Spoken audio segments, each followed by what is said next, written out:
இந்த பகுதியில் மட்டுமல்ல, தமிழ்நாடு முழுவதும் எண்மண் எண் மக்கள் யாத்திரையின் மூலமாக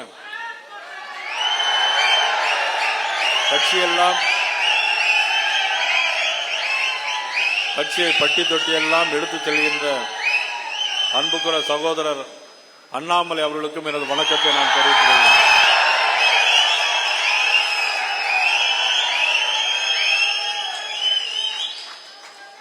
இன்று இந்த மண்டபத்தில் ஏற்படுகின்ற எழுச்சி 2026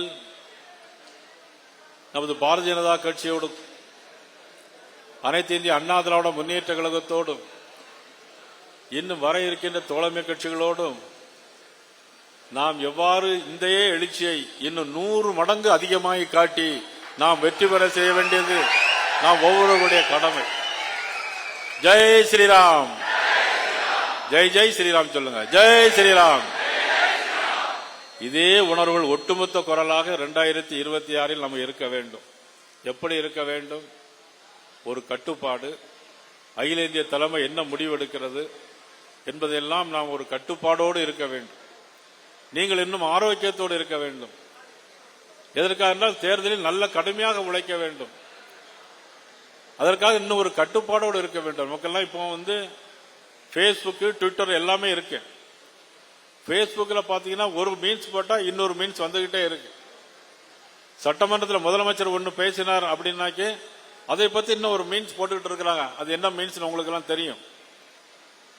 ஆக பேஸ்புக்லையும் ட்விட்டர்லையும் நமது அகில இந்திய தலைமை நமக்கு என்ன சொல்லியிருக்கு அப்படிங்கிறது தான் நமக்கெல்லாம் இருக்கக்கூடிய ஒரு சவால். அதை நாம் முழுமையாக பயன்படுத்த வேண்டும். ஏன் சொல்றேன்னா, ஏதாவது ஒரு தவறான மீன்ஸ் போட்டீங்கன்னு வச்சுக்கோங்க, இப்பொழுது காவல்துறை நம்முடைய கட்டுப்பாட்டில் இல்லை.